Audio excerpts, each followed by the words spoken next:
No Brasil, o câncer de próstata é o segundo mais comum entre os homens, atrás apenas do câncer de pele. Atualmente, é a segunda causa de óbito por câncer na população masculina. Por isso, é tão importante a prevenção e o tratamento. Começa agora o Papo Médico com o tema Câncer de Próstata.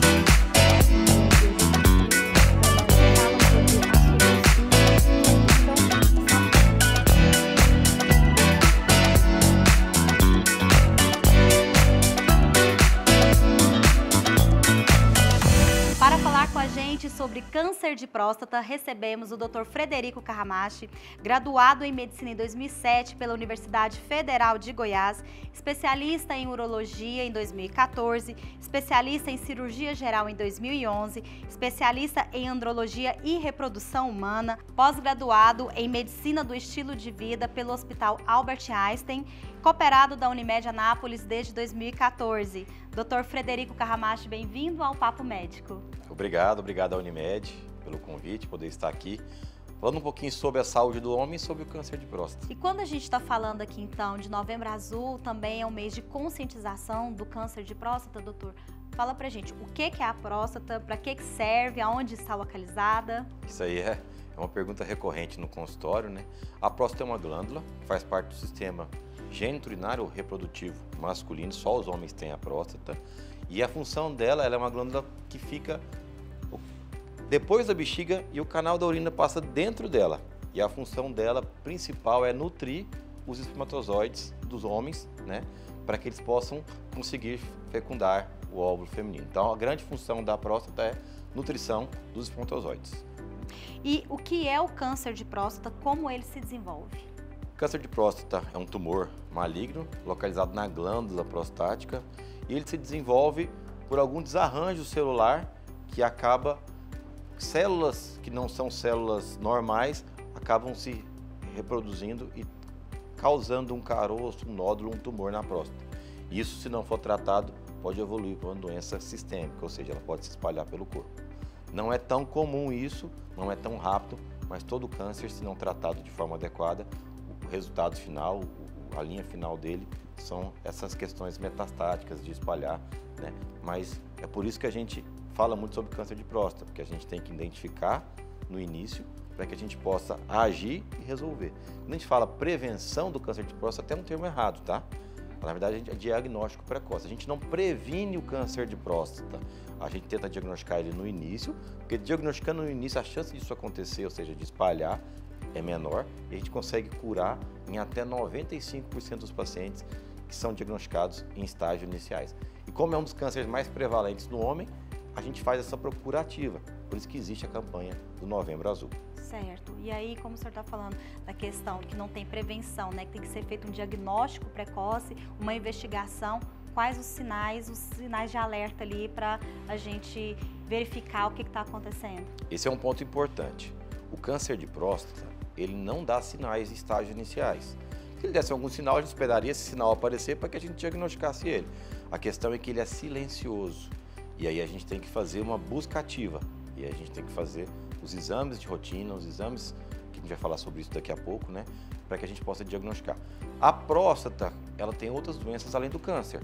Ela tem a prostatite, que é uma infecção da próstata, tem a hiperplasia prostática benigna, que é o aumento benigno, que não é câncer da próstata, e isso sim dá mais sintomas do que o próprio câncer, tá? A prostatite e a hiperplasia podem dar sintomas urinários, como dificuldade para urinar, ardor para urinar, aumento da frequência urinária, principalmente à noite. Então, esses são sintomas que a sua próstata pode ter algum problema, tá? Mas geralmente não é câncer, são problemas benignos, tá? Doutor, e a gente sabe, né, já foi bastante divulgado a questão da faixa etária, né, que é um dos fatores de risco para a doença. Quais são os outros fatores que a gente deve considerar para o câncer de próstata? Quanto mais idoso, quanto mais velho, maior a chance de ter câncer de próstata, tá? A gente começa a avaliação a partir dos 40, 45 anos, tá? E os outros dois fatores de risco comprovados são história familiar de câncer de próstata de primeiro grau, ou seja, irmão ou pai que teve câncer de próstata. E a gente sabe também que homens de pele negra têm um risco um pouco maior do que os homens de pele branca e asiáticos. Considerando aí as outras doenças da próstata que o senhor mencionou, como é feito o diagnóstico de todas as doenças relacionadas à próstata, inclusive do câncer? Quando a gente vai avaliar a próstata, avaliar o paciente, avaliar as doenças da próstata, a gente começa sempre com uma boa anamnese, uma boa consulta, né? Uma boa pergunta, um bom questionamento ao paciente dos sintomas que ele tem, tá? Como eu disse, o câncer de próstata não causa sintomas, mas sintomas urinários como dificuldade de urinar, aumento da frequência urinária, sensação de que urina não esvazia bem a bexiga, isso são todos sintomas relacionados a doenças benignas da próstata, como a hiperplasia prostática benigna, que é o aumento benigno dela. Tá? O diagnóstico dessas doenças são feitos através de exames laboratoriais. A gente sempre tem que pedir o PSA, que é um exame de sangue, que o aumento dele pode ser sugestivo ou de uma prostatite, ou de uma hiperplasia, ou até de um câncer de próstata. Homens acima de 45 anos, negros e que têm história familiar, a gente tem que começar aos 45 anos. E os demais homens, ou seja, brancos, que não têm história familiar, a gente tem que começar a avaliação prostática a partir dos 50 anos, tá? E sempre a gente tem que fazer o exame, o toque, né? Que é o exame que os homens conhecem como o exame da próstata. Tá? E em alguns casos que tem sintomas, a gente complementa com ultrassom de abdômen, com ultrassom de próstata. E em caso onde há suspeita de algum nódulo, alguma lesão que a gente identifica no toque, a gente pode partir para a realização de uma ressonância multiparamétrica de próstata. Doutor, feito o diagnóstico, detectou que tem câncer de próstata, como é o tratamento? O tratamento do câncer de próstata ele pode ser 3 frentes principais, na verdade 4 frentes principais. Se for um câncer insidioso no início, com alguns critérios médicos, a gente pode até fazer o que a gente chama de vigilância ativa, que é observar, tá? Os pacientes não toleram muito essa sugestão, porque eles pensam, como que eu tenho um problema dentro do meu corpo e não faço nada? Mas tem já trabalhos científicos que mostram que em alguns casos de câncer que estão bem no início, a gente pode observar, tá? O segundo tratamento é a cirurgia, que chama prostatectomia radical, que é a retirada de toda a próstata com as vesículas seminais. A gente tira a próstata, consequentemente tira o tumor. Terceiro, a gente tem a radioterapia, que também é um tratamento curativo, né? E que a gente pode fazer um tratamento dessa próstata para que a gente tenha uma chance boa de cura também. E o quarto tratamento são os casos onde já há metástase, que a gente tem que passar por alguns bloqueios hormonais, algumas quimioterapias, que já são para casos um pouco mais complexos, que graças a Deus são a minoria. Nós temos aqui a participação do público do Papo Médico e a pergunta foi: câncer de próstata afeta a função sexual? O câncer de próstata não altera a função sexual. O que pode alterar a função sexual é o tratamento do câncer de próstata. Tá? A cirurgia, que é a prostatectomia radical, e até a radioterapia podem atrapalhar principalmente a ereção. Metade dos homens que fazem a prostatectomia radical ou a radioterapia acaba evoluindo com uma disfunção erétil, que é a dificuldade de ter ereção, tá? Mas hoje a medicina, com seus avanços, ela apresenta alguns tratamentos eficazes para melhorar essa questão também. E essa disfunção erétil, ela pode ser remediada, ela pode ser tratada com o final do tratamento do câncer? Sim. Tem reversão nesse caso? Sim, em alguns casos ela é temporária, que a gente reverte com medicação e o tempo. Né? E em outros casos a gente precisa fazer algumas terapias um pouco mais invasivas, desde injeções intracavernosas, ou seja, injeção no próprio pênis, né? Até próteses penianas, que simulam a ereção e que tem um índice de satisfação muito bom para os pacientes que precisam. Novembro Azul é o mês de campanha da saúde do homem. Doutor, o que é importante a gente trabalhar nesse mês de campanha do Novembro Azul? Você chegou no ponto que eu gosto sempre de falar. Eu não gosto de dar um foco na doença. Você falar para o homem assim, você fala para qualquer pessoa, você tem que ir lá no médico para você olhar um câncer de próstata. Fala para a mulher, você tem que ir lá na sua ginecologista, na sua mastologista para ver um câncer de mama. Isso não atrai ninguém. O homem já é difícil de ir ao médico. E se ainda fala para ele que ele tem que ir lá procurar um câncer, ele não vai. E se graças a Deus existem as mulheres que fazem com que eles vão ao médico. E eu sempre tento falar isso nas minhas redes sociais, para meus pacientes, que o Novembro Azul não é o mês do câncer de próstata, é o mês da saúde do homem. E a saúde, ela é muito mais construída do que remediada. Eu tento falar para meus pacientes que é muito melhor a gente construir bons hábitos, construir um ambiente propício para que a gente tenha saúde do que ir ao médico só para apagar incêndio, para tirar um cálculo renal, para tratar uma prostatite, para tratar um câncer de próstata. Então eu falo que muito mais do que Novembro Azul, câncer de próstata, é o Novembro Azul, saúde do homem. E a saúde, ela tem alguns pilares, os pilares que são até da medicina do estilo de vida. A gente estava até conversando aqui antes de começar nosso papo aqui da Unimed, quais são esses pilares da saúde? Sono, atividade física, alimentação, controle do estresse e ansiedade, controle dos tóxicos, aí entra álcool, tabaco, enfim, tudo que possa ser nocivo à saúde, e até o ambiente social que a gente vive interfere na nossa saúde. Então a gente tem que trabalhar esses pilares, trabalhar uma construção de bons hábitos para que a gente tenha uma boa saúde e que a gente vá no médico só para que a gente possa acompanhar anualmente. Muito mais do que para tratar, é para prevenir e construir. Eu falo que hoje o meu trabalho é muito mais de um que dá as coordenadas para o paciente ter uma boa saúde do que eu ser responsável pela saúde do paciente. Eu brinco com meus pacientes e falo que 95% do resultado da cura, da melhora dele, está com ele.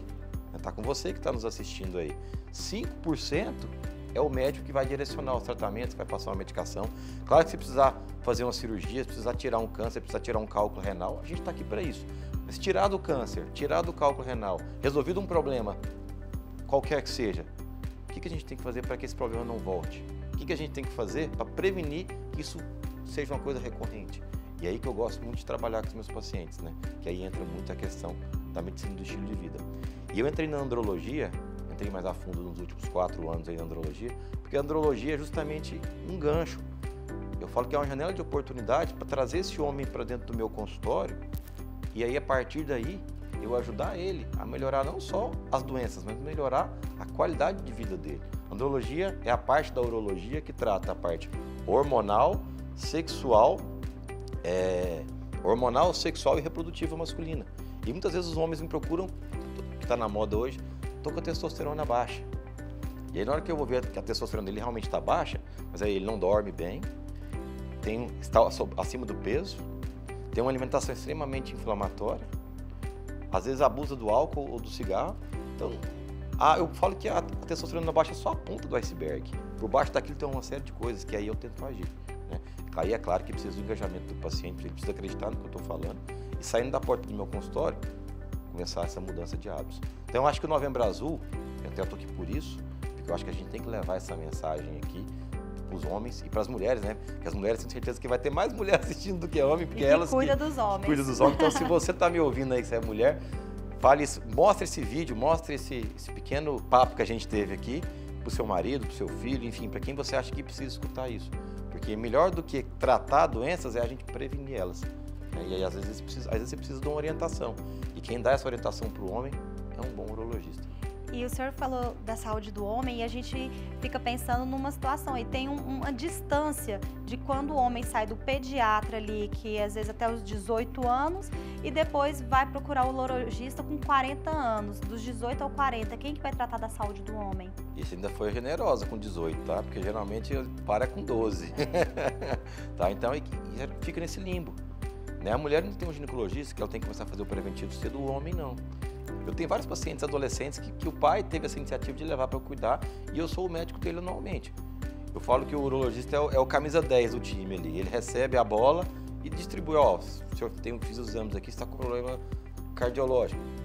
Meu cardiologista de confiança. Ó, você está com início de diabetes. Eu falo, vamos iniciar a mudança de estilo de vida, vou te encaminhar para o endócrino. Então eu acho que isso tem que começar o quanto antes, né? Eu acho que o homem fica perdido sem esse médico e o urologista é esse médico, né? O andrologista também, né?